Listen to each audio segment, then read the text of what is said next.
that is the passenger side rear window door area looking into the vehicle. Is that true? Yeah, we call them vent windows, yeah. And the vent window was taken out, based upon your information, by Detective Robertson L's firing self-defense. I mean, that was my educated theory. I mean, based off what I knew, I assumed I wasn't there. I could just go by the corresponding hole inside the car in the headrest. And then for corresponding holes inside the headrest, there's also Mr. Murphy who's shot twice. Is that fair to say? See, I don't know how many times Murphy was shot. That was never any kind of report given to me. I know there was some kind of shooting where he got it in the leg or legs. Okay. Were you aware, and if you just answered this, just answer it, that Mr. Murphy was shot in his heel on one leg and then on his upper left artery in his thigh, upper thigh? I never knew that. Okay, that's fine.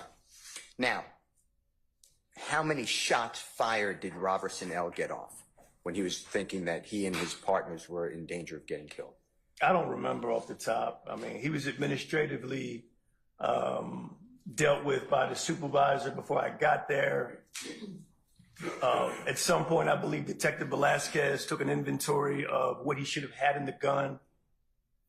Based off what I know, he only hit the car in question, the getaway car, one time. How do you know that? Based off my investigation, I see the one hole in the window and I saw the hole in the headrest. So I have to take some kind of investigative steps to explain that. The mystery was the Walter Murphy stuff. That was never clear. And when you say, I just want to break it down if you don't mind, one hole in the window, we really don't know how many bullets went through that window, do we? There's no way to tell. Okay. But if you take an educated guess, a common person, I see some kind of impact to that headrest. So I have to make investigative conclusions for the purpose of this case, which is criminal, against the officer. And then Walter Murphy, you said was it wild card, you said? I didn't say wild card, but I never knew because I never got any other information about how he got his injuries. Now, tell the jurors whether there were any shell casings, to your knowledge, found inside that vehicle. To my knowledge, there were none. Now, I'd like to talk with you about, and just help me with the number again. Mr. Williams' number, is it 182 in front of you? It is. Can we show that? Number 182. Are you familiar with when a gun is fired, how gunpowder residue and particles come out the muzzle of the gun as well as the missile? You know what I'm talking about? I know what you're talking about. Okay. So this is a defect potentially caused by a bullet. Is that fair to say? I believe that. And around, and I know it's green on the screen of the jurors, but do you see any type of soot or gunpowder burns or stippling or anything like that in this headrest? I don't see any of that. Explain to the jurors what those concepts are, if you don't mind, as you understand them. I understand you may not be a ballistic expert, but we'll have them coming. Okay, tell me what you want me to tell the jurors again. Explain to them how when a gun is fired, how not only does a bullet or the missile, but the gunpowder particles come out and how it burns into an item. I mean, I can give you a rudimentary breakdown, but if you're close up on something, there's going to probably, more than likely, be scorching or burning from that explosion of that projectile coming out of that gun. You can make reasonable conclusions that the gunshots weren't fired close up in any situation if you don't have that present. And that's because if you know that coming out of the end of the gun, the muzzle of the gun is burning gunpowder, right? Yeah, and that's as far as I go because I'm not a gun expert, but I've been shooting them for years. Do you know how far, and if you don't, just say I don't know. Just say, Brian, I don't know. How far any of those weapons found in the 2004 Nissan, how far the gunpowder would come out of the end of the gun? I can't answer those kind of ballistics questions for you. All right. Now, do you call that a dowel or a rod, the red item that's going through it's perforating the headrest in the passenger seat? Yeah, we call them dowels, rods. Okay. And generally, I know there could be ricochets, but generally a bullet, is it fair to say, goes in a straight line when it fired? I guess that's fair to say. And here, just, you can explain to the jurors, but you see the yellow dowel and then going into the red dowel, then going into another red dowel. You see that? I see that. And there seems to be like an angle from the yellow to the red. No one's saying that the bullet traveled in that direction. That's just how That's just a weak piece of prop, stuff we put together. It just kind of broke at that point and separated from the red, so it's not a straight. So the trajectory, though, is what I'm focused on, if you don't mind, goes from, it appears to be going in a downward trajectory, slightly downward. Is that fair to say?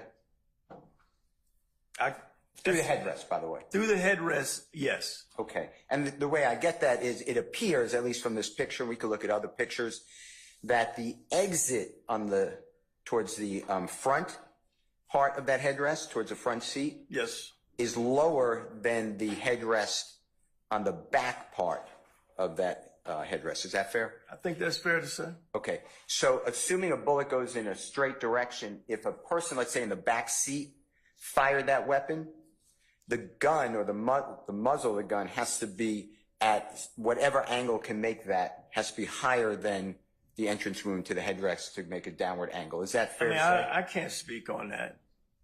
I'm not no expert with all that. I have to take investigative conclusions. And my investigative conclusion was that rear vent window was blown up. And so there's a corresponding hole inside the car. And there was a guy sitting up front that's 6'8", 300 pounds, got hit in the back. That's all I'm trying to prove at that point. And that gentleman who is 6'8", God forbid, shot in the back, left shoulder. Is that fair to say? That's why I'm there. Other than that, I would not even be on this scene. But I got shot by the police. Sorry about that. I'm focused on the left shoulder of the gentleman 6'8". Great Okay. pro throw, right? Yes, sir. Okay. Now, if you go to 70C, as in Colette Charlie, it's a similar photograph, but it's a little more direct. You see how the angle is going down? I see it, yes. All right. And here we have the other side, and we're looking towards the front passenger seat headrest with the dowel coming in the downward directory, going from, the way I'm looking at the picture, from left to right angle. Is that fair to say? Downward and then left to right? I say downward. Okay, you don't see left to right. I mean, I'm not using that kind of terminology. Downward is all I'm going to jump Okay. on for you.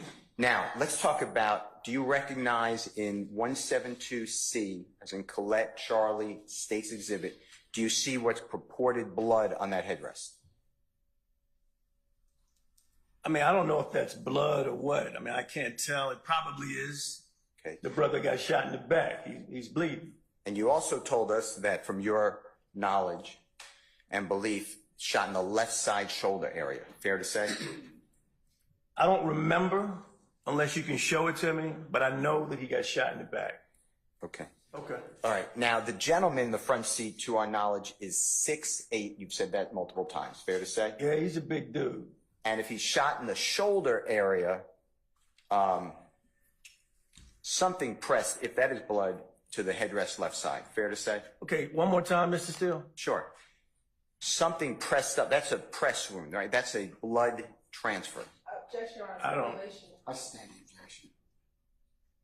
Do you see any other potential blood in that seat area, headrest area? From this photograph, no. Okay. If you come across it in any photograph, just let us know, okay? Objection, the counsel specifies. I stand the objection. Detective, is that the good-looking man in this picture? Is that you? That's me. I don't know if I'm good looking, but Okay. So now, if Robeson L, do you remember what Officer Robeson L looks like? do I remember what he looks like? Yeah. Yeah. Is he taller than the vehicle, the top of the vehicle that's depicted in 174C? Absolutely.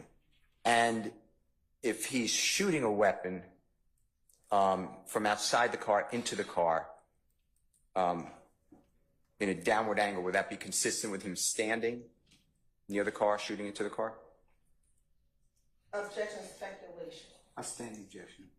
Now, looking at 174C, which is on your screen, did you ever put, I know there's blood there, but in proper protective gear, did you ever put a person who is slim, 6'3" tall, in that back seat and then do the rod to see whether it would strike the person sitting in the back seat?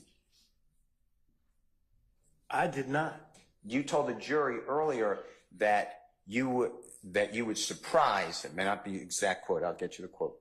You were surprised that if somebody's sitting in that rear passenger seat, they didn't get shot. You remember that? I may have said that. And you also said that it would, if you were asked by the Honorable District Attorney Hilton, whether you can fit yourself, you being, I think you said you're 6'1", is that right? Absolutely, tell me. If you could fit yourself in the back of a car and you stated that you'd be crunched. Do you remember that testimony? I don't remember it, but only reason I said my daughter had that car, so I've been in the back seat. Okay. Till she tore it up. Okay. And were you crunched in the back seat of the car? Is that where you got that from? I'm just not understanding the question. I'm trying to, I want to make sure I give you the right answer, but I'm not understanding where you're going. Because if you're in the back seat and there's gunfire, you're not going to be sitting up straight. You're going to be moving around because there's gunfire. It makes people move. And you moved forward in your seat just now. You realize that? Okay, I can move to the side. I move forward. I'm just trying to make you understand when guns are breaking out, everybody's getting on the floor. And in my experience. And Mr. Murphy is to the left behind the driver, according to you, what you were told, right? Based off what Mr. Bean said. And if bullets are coming through the headrest from outside the car, just like depicted in 174C, you see that? I do.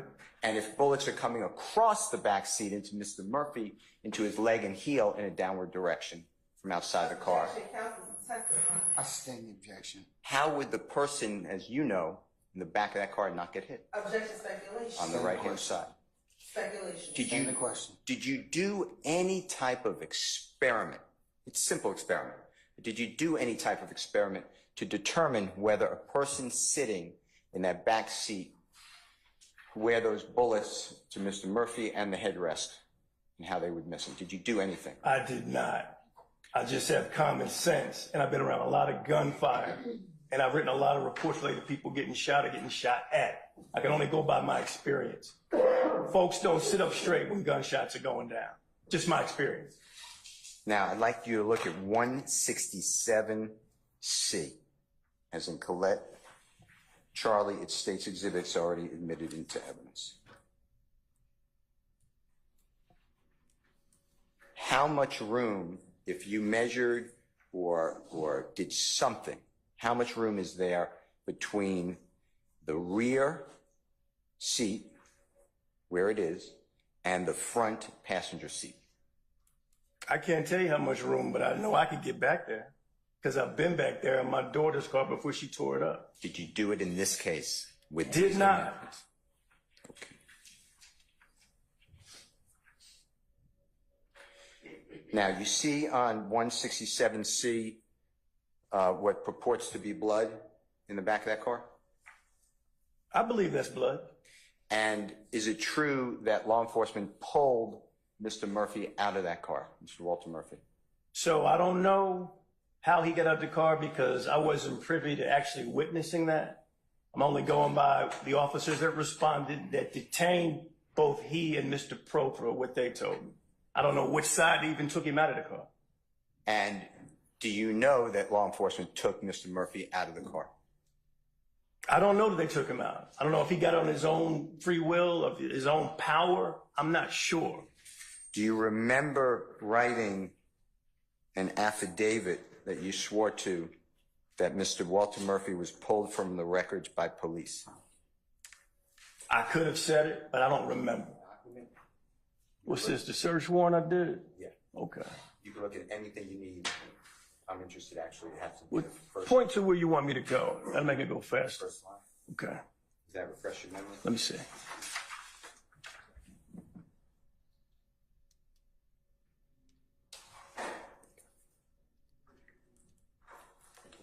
Okay. I wrote pull.